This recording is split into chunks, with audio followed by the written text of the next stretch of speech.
Warley, eu tenho várias dúvidas de português e eu tô com pressa, me ajuda?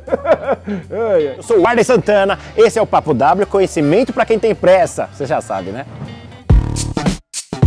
Precisa-se ou precisam-se? Nesse caso em particular, porque tem outros casos, a gente já vai falar disso, mas a partícula se tem a função de tornar o sujeito indeterminado, ou seja, o verbo permanece sempre no singular, sem variar para o plural, mesmo que o sujeito o faça. Então é precisa-se de estagiários, precisa-se de voluntários. Mas, por exemplo, aluga, alugam-se vagas, alugam-se apartamentos, vendem-se cotas, mas isso já é um outro caso. Afim ou afim? A locução de a fim indica a ideia de finalidade. Exemplo, nós viemos a fim de discutir o projeto. A fim é um adjetivo e significa semelhança. Exemplos, eles têm ideias afins. Tão pouco ou tão pouco? Tão pouco corresponde a muito pouco. Tão pouco, muito pouco. Exemplo, trabalhamos muito e ganhamos tão pouco. Tão pouco corresponde a também não, nem sequer, tão pouco, entendeu? Exemplo, não compareceu ao trabalho, tão pouco justificou sua ausência. Meio-dia e meio ou meio-dia e meia?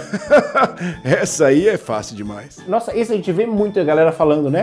O correto é meio-dia e meia. É isso mesmo, pois o numeral fracionário concorda em gênero com a palavra hora, meio-dia e meia hora. Olha que interessante. Ao encontro de ou de encontro a? Ao encontro de dá a ideia de harmonia, concordância. Exemplo, os professores estão satisfeitos porque a atitude do aluno veio ao encontro do que desejavam. De encontro a dá a ideia de oposição. Exemplo, os ideais do Partido Republicano não estão indo de encontro à minha ideologia, por isso me afastei. Retificar ou ratificar? Retificar refere-se ao ato de corrigir, emendar. Exemplo, eu vou retificar os dados da empresa. Ratificar significa confirmar, comprovar. Exemplo, estávamos corretos, os fatos ratificaram nossas previsões. Tem também a retífica de motores, né?